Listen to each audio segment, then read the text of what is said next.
up, y'all? It's me, Erica, and we are down here.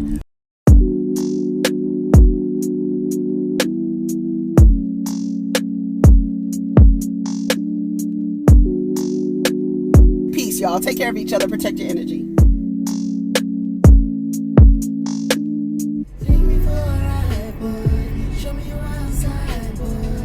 What's up, y'all? It's me, Erica. We are down here to talk about Real Housewives of Salt Lake City. It was so good. I said, they came out the gate. It was so good, so well-rounded. They really started off good, so I'm happy. Why is this car parked here like that? Why is that car parked there like that in the entry? I don't know what they're doing at the park here, but we're gonna see. I think it's ridiculous for a car to park across parking spaces, but I'm not here to complain. Go ahead and like, subscribe, comment, and let me know you stopped by. Turn me around, bust me down. I want that. Yay! Come on, Cardi. That I really could have dealt without her voice, not verse, her verse on this song. Right? Come on, Cardi. I could have dealt without it. Somebody said put Missy on the remix.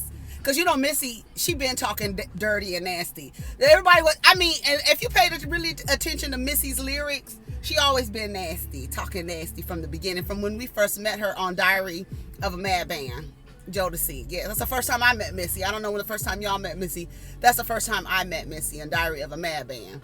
And she was talking nasty then. She was talking nasty, yeah. Melissa, we hear you, girl. So let's talk about Real Housewives of Salt Lake City. Okay, so it was a really good episode. I was here for everybody. I like the new girl, Jennie. I like her. So let's see. Okay, so we start off with Jen Shah and Lisa Barlow. Both of them. Y'all, I don't know what's going on with Lisa Barlow. Well, I guess we're going to find out this thing that she has going with Jen Shah. So Jen Shah has a new house, a new chalet. The other one was rented. We are all very aware of that. We're not going to act like she just bought a new house. That other house was rented, okay? This house is more likely rented as well. 6 months ago, Coach Shah asked for a divorce. They were headed to divorce 6 months ago.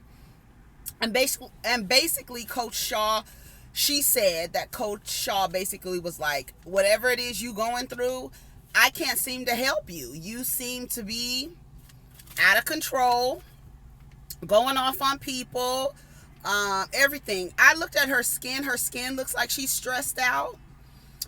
They've been married 26 years. That's a long time.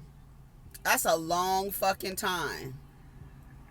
Damn, that's a long damn time to be married. In this day and age, yeah, it's a long time. She was like, we're not breaking up this marriage. It's been too damn long. 30 years, baby. But if he can't deal with your bullshit, he can leave. That's what divorce is there for. You're not tied to nobody forever. Understand that. That's why divorce is available for you to use as a resource. Yeah. Losing control, lashing out. Her skin really did look bad, I'll just have to say. She says now they're in couples therapy, and it's really hard to be a coach's wife. And, you know, I took that on. I accepted that. She also said in the religion of Mormonism, I guess, and Islam, divorce is frowned upon. So she's like, we're not getting a divorce. It will be like starting all over. I'll be like 100 years old. Yeah, I don't think you would probably be by yourself. If any person who was looking for a partner got a glimpse into last season and your behavior, how you are with your current partner, your dating pool would be cut probably 75%, probably 85%. I don't think any person would want to deal with that. And she's right. She's right. And she just says she knows that it's okay not to be okay. And she said something about, I haven't gone to jail yet, girl.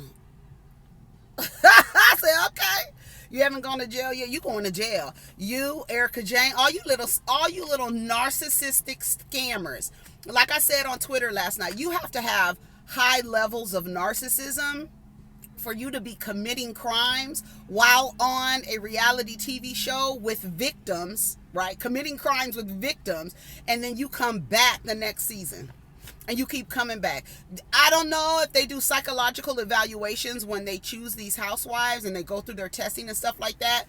I wonder if they look for people who have narcissistic traits, because you have to be so self-absorbed and so craving attention that you literally are committing crimes, stealing from old people, and here you are smiling, talking shit to people like you're not committing crimes. Like you, something is wrong. I was looking at Jen Shaw last night. I was like, something ain't right. Something ain't right. Something ain't right. Something ain't right. Meredith and Heather. So they're new friends. So we noticed that Lisa is cool with Jen, and Meredith Miss Marks is cool with Heather, to which I say, right? So Heather shows up in her damn ski gear. Girl, why did you have the goggles on? You don't need the goggles on. You're not on the slopes, girl. I was like, why she didn't take the goggles off and leave them in the car? Anyway, so they also have a new home. Meredith and them, they also have a new home. It is really nice. Meredith's house is sick. I was like, this house is ridiculous. The views, the space between the neighbors and everything, I love it. When they do the aerial shots, it's beautiful. I have to say, Salt Lake City gives the best aerial shots. They really have wonderful environmentals going on. Shout out to y'all for that. She says that her husband is doing 50-50 time, you know, where he does his job and then he comes home. He was staying gone for a very long time before, and that kind of put a strain on their relationship. So she's saying that, you know, the time spent 50-50, you know, we still have our rocky moments, but they're becoming less and less, which is good. Heather shares with us that her daughter is about to go to college, but all of her daughter's friends have decided to stay at home and go to a community college and go from there. Or she didn't say what she wanted to major in or anything like that, but Heather is freaking out because she's like, I didn't have to choose a school. I already knew what school I was going to. I was going to BYU, and that was the end of the story, and that was it. And then she also said what Giselle said to her daughters. I want my daughters to have a fun, full life. I want them to have the experiences that I did not have in college. She said, because, you know, Lisa was around here telling everybody I was a good time girl, and I wasn't a good time girl, bitch. I was a virgin when I got married, so I don't know what the hell she's talking about. But if my daughter wants to be a good time girl, she better get that label and wear it proudly and actually earn it. Okay? I said, I know that's right. So that's what's going on with Heather. So Whitney, bitch. Whitney Rose, okay? Whitney's the youngest out of the whole crew, okay? With her old ass husband, 52 years old. And they was both, you know their backstory. They was both cheating on their spouses with each other. And so then when they decided to be with each other, then they got kicked out of the church, right? Now, if he decided to stay, he would have been able to stay if he left her or whatever, because the men, they could do whatever the hell they want to. The women, they're like scarred for life. Like, that's what's going on with Heather.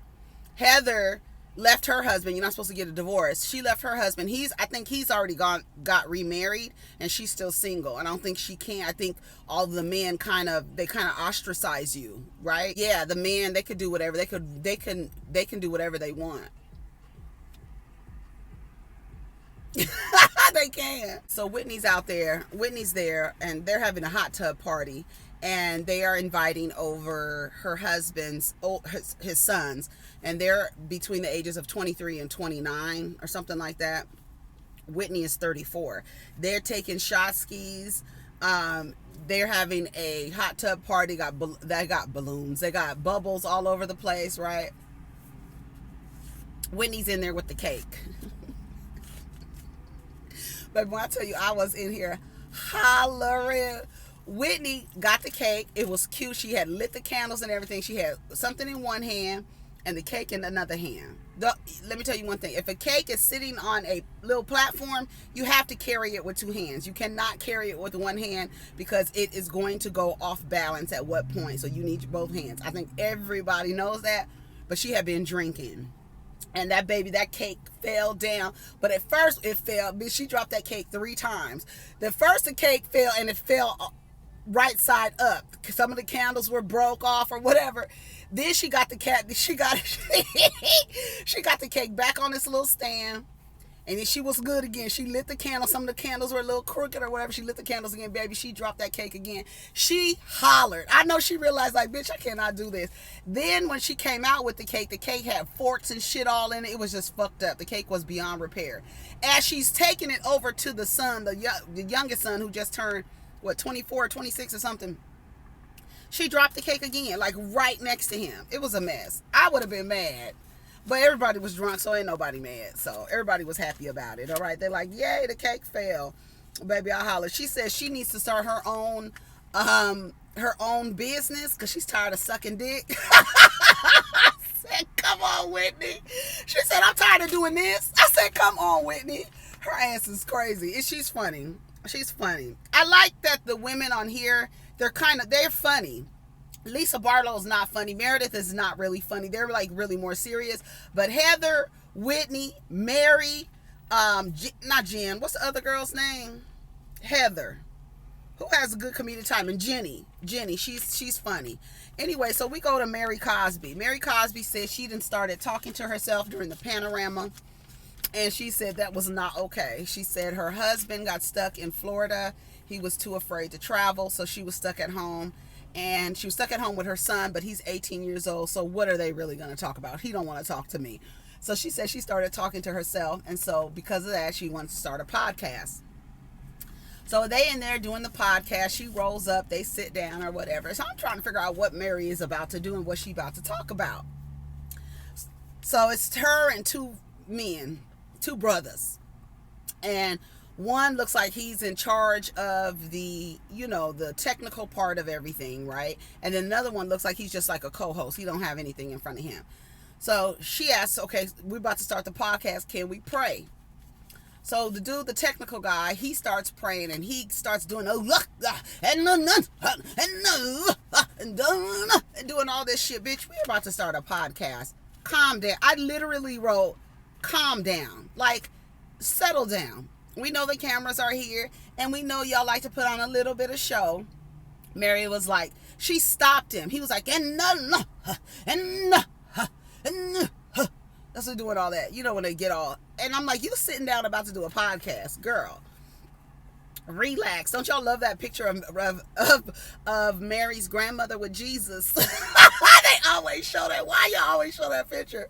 Y'all ain't shit. Y'all ain't shit talking about Rosemary and Jesus. It said Rosemary, Mary's grandmother, and then they put and Jesus.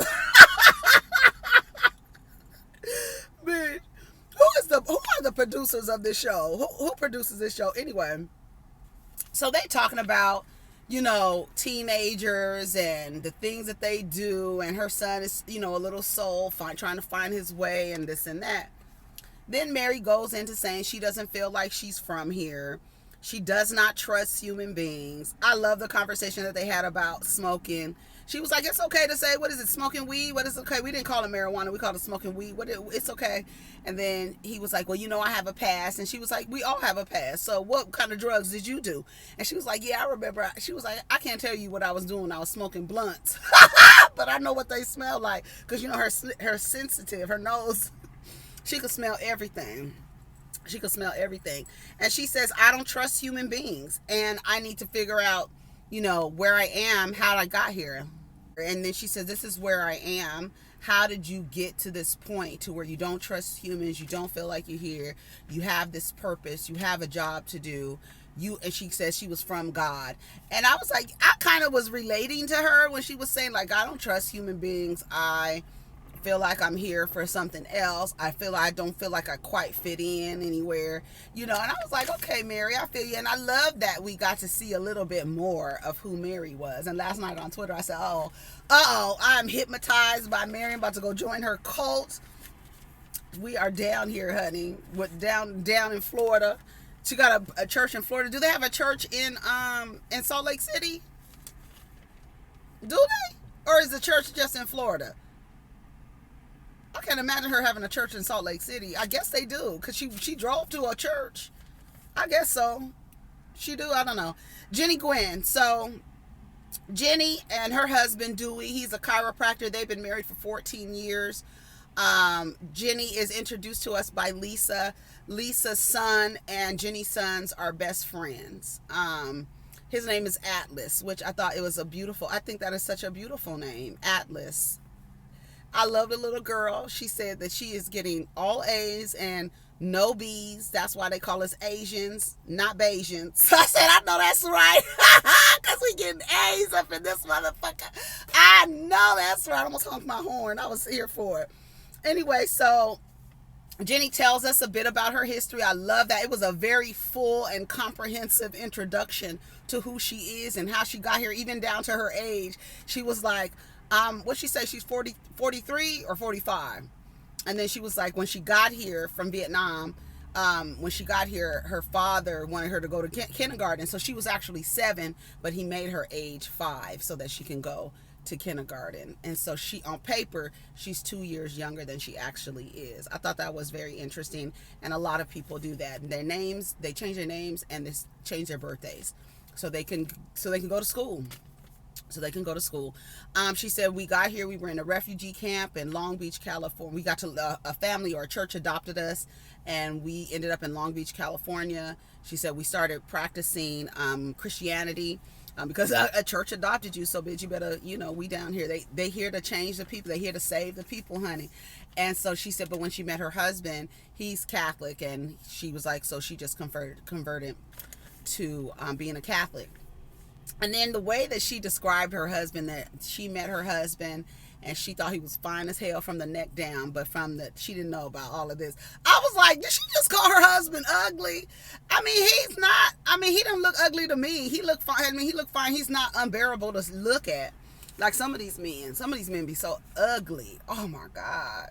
I be looking like, y'all ugly. And then what's even uglier, y'all don't even put any effort because these will take you just how you are.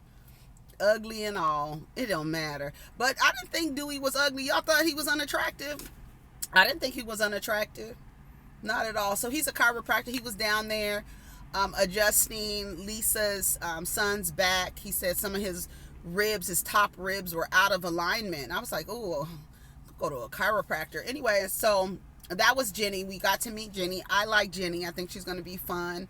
I think she's going to be to the point.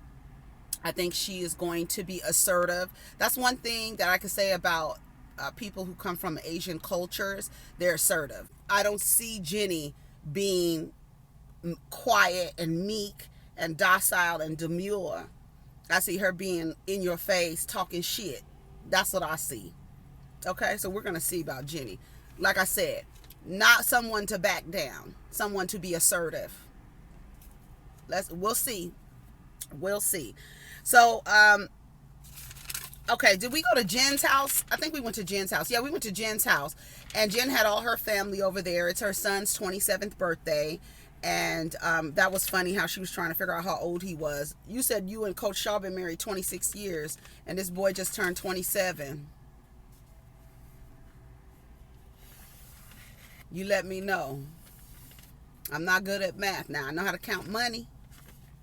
But you let me know if that adds up to you. Okay? Anyways, it was very clear in that scene, how we always say the women carry the culture. The women are the gatekeepers of their culture. And when you are in a interracial relationship, the woman will carry the culture in the home. Trust me. Okay?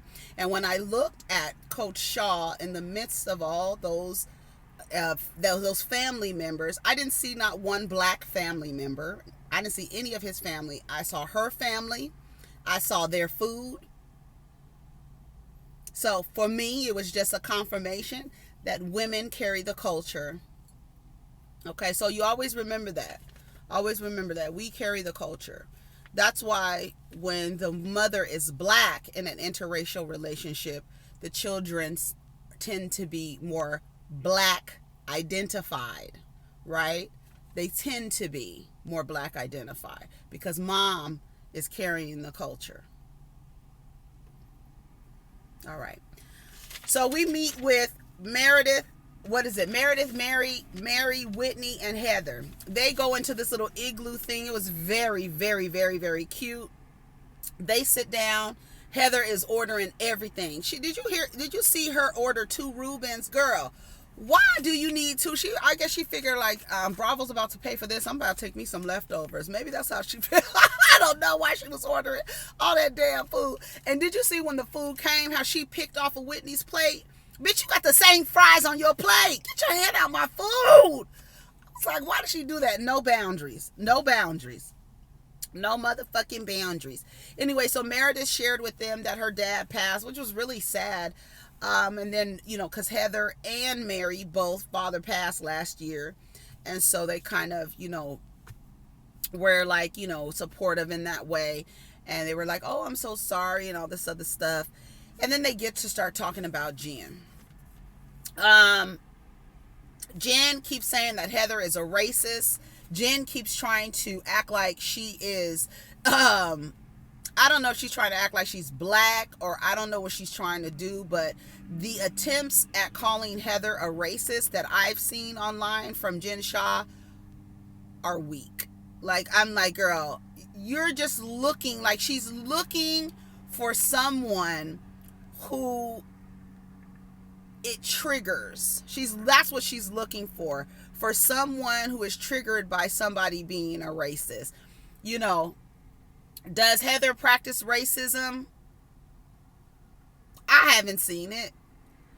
Would I put it past her and be shocked if she did? No. So Jen Shah, I think Jen Shah is weak. So she's calling her racist, and Mary was like, I was the first one. You remember she was calling me a racist too. Because Jen sat up there last season and acted like Mary needed to identify with the thugs hanging out in front of 7-Eleven. Otherwise, she wasn't proud to be black. She wanted Mary to identify with the degenerates that hang out and talk shit and catcall, that hang out in front of the goddamn 7-Eleven. And for some reason, because she don't want to go to 7-Eleven and be talked to crazy, or anybody standing by a door, anything like that, somehow, some way she didn't like being black. Girl, like that kind of stuff, Jen, is, you would do best. Let me tell you something. You will do best trying to say someone is a bigot or a racist based on your culture, not on being black. I don't think anybody's gonna, catch on to that. Not unless there might be a group of people who might consider, oh, she black, she married a black man, she black. No, when you look at her house and who came over, who was there? All of her family, all of their food, all of that. Her son is handsome though, Sharif Jr. He looked like he don't stop smiling. But anyways, Heather is explaining that Jen kind of love bombs her. She just has all this friendship juice or whatever. And then Mary in her confessional was like, friendship juice? I don't want any of Jen's friendship juice. She was like, she was like, see, that's when I start getting mad, because that doesn't even make sense. Because why would you want to be a friend with someone who treats you like crap? That don't sound like juice. That sounds like a choice. I said, I know that's right. I do feel like Heather is she has a codependent, and Jen does too, so it makes for a perfect toxic friendship. You don't want anybody to leave, but you treat them like shit if they trying to leave. Like, Jen is like that, but Heather seemed like, even on the previews when Heather was like, I'm your friend, girl, what? You just really, I don't think I could be friends with anybody who tried to say I was a racist over and over again. We're not cool. Do you understand how damaging that label is? Don't nobody want to be called a racist. Racists don't even want to be called racist, honey. They'll fight you tooth and nail. I'm not a racist, goddammit. I have black pepper in my damn cabinet, okay? I am not a racist. Shit. And my mailman is black, okay? Shit. And my mother, her best friend's cat is black. So I'm not racist. They will fight you tooth and nail to tell you they're not racist. So, bitch, you gonna befriend a girl after she done tried to insinuate you was a racist? Sticking up for black people, though. Girl, you be best doing it for your culture. What is she, Tongan and Samoan? Say that they racist against them. Don't. You don't need to be an ally for the blacks just because you sit on black dick and you got half black kids, multicultural kids. You don't have to. We got it. Thanks, girl. We get to Jennie. We already talked about Jennie, huh? All right. Oh, I don't understand. This is what Heather said. I don't understand why she's treating everybody like this except for Lisa. Mary said, "Who cares? Like, who cares?" And you see, that's how Heather is codependent. Who cares how she's treating Lisa? You know she's treating you like crap. You know she tried to say you a racist. Girl, why are you concerned about how she's treating Lisa? Girl, who cares about her? Tell her to go find something to do. I said, I know that's right, Mary. Mary is my girl. I like Mary Cosby. I don't care what y'all say. I like her, okay? I said, has anybody gone listen to her podcast? I can't even imagine what that podcast is giving. But y'all let me know, have y'all listened to Mary's podcast? And so Whitney says, you know what I find really irritating is that, like, if this was done to Lisa, how would Lisa receive this? If she was doing what she's doing to, Brooks online, if she was doing that to her children, how would she want? I mean, like, what would she say? Right?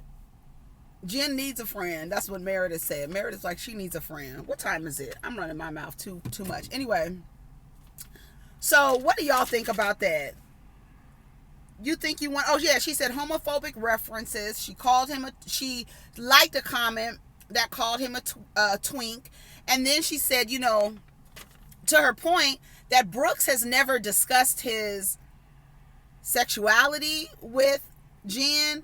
And then they replayed Jen, like, lifting her legs in the air where Brooks saw her pocketbook. She was saying grinder, and lifting her legs up in the air. Y'all know Grindr is a dating site for same-sex couplings. Okay? I don't know how much dating be going on Grindr. But you might find you a little something. But anyway, that don't have nothing to do with this. But it's for same sex. So you waving your legs in the air, talking about Grindr, you know what Grindr is, and I'm sure Brooks knows what Grindr is, but Brooks has never talked about his sexuality with you. So you making references to him being gay and this and that, and then Meredith goes, he's still trying to figure things out. He hasn't even talked to me about his sexuality yet, so he's still trying to figure things out. I don't know.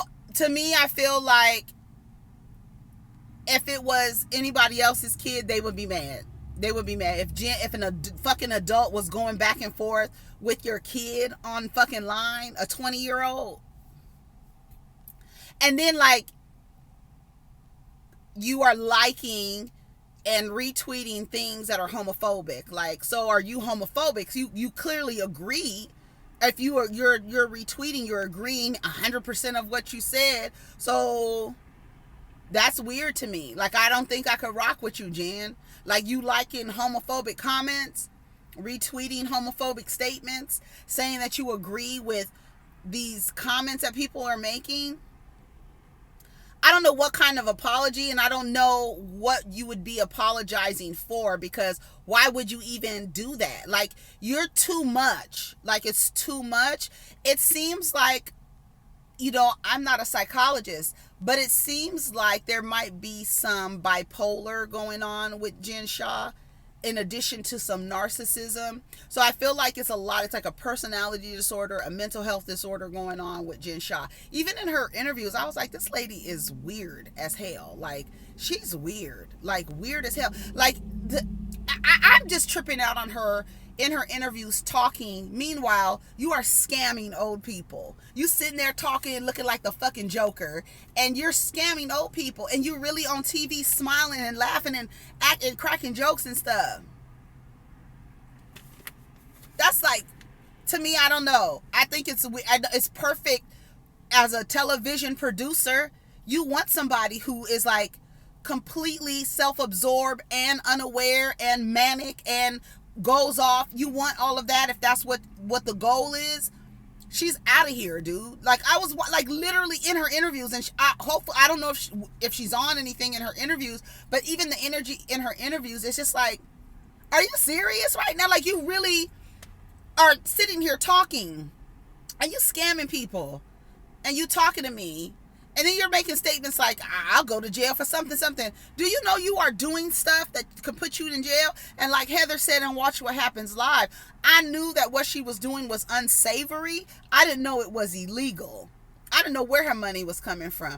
Old people, your granny and pawpaw, that's where the money is coming from. Old people. They scamming old people. Jen Shaw needs to go to federal prison. She needs to go to jail. And it's not even like a Erica Jane situation, bitch. This bitch was the fucking ringleader. And you really hopped your ignorant ass on a hit television show, franchise.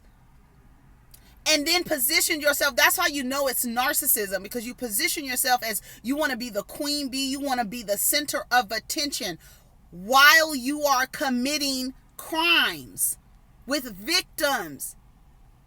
You want the attention on you, which lets me know you think you're smarter than other people. You think you're smarter. That's a fucking, go read the damn the symptoms of narcissism. You think the people around you aren't that smart. You can get over on the people. You can con the people. You really thought that. Even the way she left off the bus. Can you turn my mic off? I gotta go. And then Heather was like, I could tell your energy's off. She was like, I gotta go. Something bad happened. Bitch, no, you did something bad. You did something bad, bitch. You did it. You rotten bitch. I don't like Jen Shaw. And let me tell you something. When you steal from old people, your character is on the ground, on the floor. I don't think you can get any respect from me. You stealing from old people. The vulnerable people. You messing with old people like that. I can't. Lisa and Meredith, they go over, they having Shabbat. Heather, she is upset. She's mad. Y'all saw Brooks over there braiding the challah. Y'all saw him, right? Now, they're not super religious, like Meredith said, but you best believe they're going to maintain their goddamn culture. Right? Okay. You see the girl knew their prayers and everything? Uh-huh. All right. Just wanted to point that out. So people maintain their culture. They may not be super religious, but you still maintain rituals and prayers and things like that. It's okay. It's okay. I'm here for it. She says, if I need to explain to her what she did wrong, she's not a friend. She needs to apologize to my family. I'll tell you one thing. If she puts her finger in my face and screams in my face, I'm never speaking to her again. And she does it. That's when Meredith closed the door and said, who is fraudulent? Somebody, you can't, what'd she say? Girl, you talking about fraud? Good night, sweetie. What'd she say? What did she say? I guess her son told her, look, you need to get that bitch together. Leave no scraps. Get that bitch together. I know it hurts you. Honestly, would you want an honest apology from her in order to move forward? She was like, I want her to apologize to my family. And then Lisa's like, well, we need to listen to her and understand where she's coming from. I understand what Lisa is saying. And what Lisa is saying really can be applied across the board with everybody. It's best to listen to the people and find out, why is Jen acting like that, right? Because Mary just said on her podcast that, how did you get here? You are this person. What happened? How did you get here? Right, Jen? And I understand. We need to understand where people come from. We need to listen. I get it. But this lady is different. It's different. I don't feel like the grace that you want to extend to her. And listen, everyone needs one person to extend them grace, because everybody ain't gonna be down for Jen Shaw's shit. So she's gonna need, like Meredith said, she needs a friend. So if Meredith can hold space for her. We're going to see after she finds out she's stealing from old people, we're going to see where she stands in being her friend. We'll see. And Meredith said, I don't give a damn what you going through. It doesn't give you the right to mistreat people. And there's full stop. There's nothing to say after that. I don't give a fuck what you're going through. It does not give you space to mistreat people. It doesn't. If you feel like you can't be around people without mistreating them, isolate yourself. Go and get on a fucking therapy app and talk it out until you can get yourself together, until you can figure out how to go through your shit and self-regulate without transferring energy to someone else or being completely a fucking buffoon, screaming at people and hollering at people. Like, girl, who are you and how are you being allowed to do this? How are you being allowed to continue to do this? It's the people around you. And the people around you are saying, look, girl, you're doing the most. I know you're hurting, but we're hurting too, and we can't help you. And that's how you end up all by yourself, because you cannot figure out a way to have healthy exchanges with people and how to regulate your anger and how to control yourself. It's like, and then all of this, and you stealing from people. Like, that's the shit that, like, I can't fuck with Jen Shah at all. You're just like a fucking train wreck. Like, literally a train wreck. And then you have the nerve to be stealing from people. Bitch, you're not that motherfucking crazy. Anyways, when Meredith said that she was saying repugnant stuff to her, bitch, I said, not repugnant. She is outdone and appalled with Jen Shah's behavior, and I don't blame her. I don't blame her because Jen Shah, you too old. Because if anybody talked to your son like that, and he's older than Brooks, you would have a heart attack. And the youngest son, you would have a heart attack. And just like Meredith said, I mentioned if someone would do this to your son, and the bitch lost it. She lost it. But somehow, some way, you feel like somebody should hold space for her while she does that to my kid. Lisa, you need to reevaluate your friendship with Jen Shah. Because it's like, it doesn't even make sense. You could be, here's the thing. And this is what I don't understand. Like, when, I'm going to bring in Nicki Minaj for a second. I know it doesn't have anything to do with it. But the things that she's going through, when you see people going through stuff like that and you had a friendship with them or you like them, you can maintain your friendship without defending bad behavior. Because you look ridiculous. And I think a lot of people haven't figured that out yet. Like, you can be supportive of someone without defending their bad behavior. And sometimes that looks like you shutting your goddamn mouth and just sitting down and supporting them. You don't need to defend, because there's no way in the world that you cannot see that something is wrong with their behavior. It's a mess. Anyways, y'all. And then she tries to compare it to Heather's situation. That don't have nothing to do with it. You knowing each other in college has nothing to do with how she's attacking, traumatizing, and terrorizing my son online. That don't have shit. Well, I'm hurt too. It hurts me too, Meredith. It's the same for me. What was she saying? To me it is. To me it is, Meredith. I was like, girl, get the fuck out my house. Shabbat dinner and all. Shabbat is over. Get out. Don't patronize me. Don't patronize me. And that's the part that I don't like when people do stuff like that. Because you and I know that Jen Shah ain't shit. I don't know what you're trying to do. I don't know why you're trying to hold grace for this bitch. You need to reevaluate your relationship with her. Because she's out of order. And you trying to defend it, that's even more out of order. Like, shut up. Just be quiet. Because you're defending something that you know if it was done to you, you wouldn't fucking like it. So don't defend it. Just shut up. Anyways, y'all, I was like, Lisa is out of control. Are you serious? Well, we need to let her apologize. We're going to see how she acts. It looks like she's not taking her calls or something like that when she finds out about her stealing from old people. And I don't know how she's going to come back from that. And Motherfucking, what's her name, told you.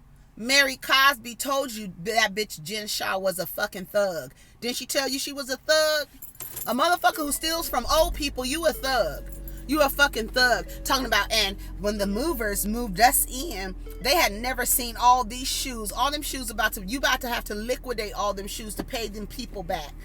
All the shoes, all that closet empty. Talking about, no, get all the shoes too.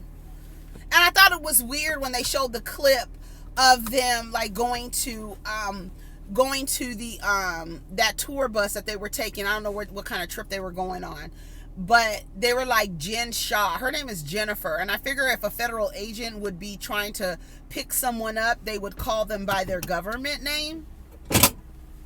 So I thought that was weird that they called her Jen Shaw. We're looking for a Jen Shaw. Y'all got on your letters and everything. Jen Shaw? Okay.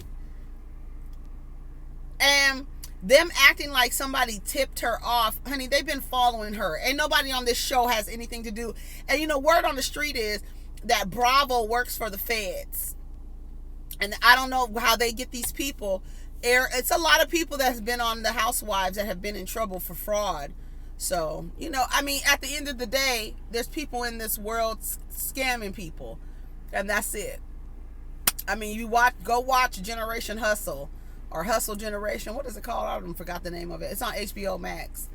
It's like you got to have a level of confidence.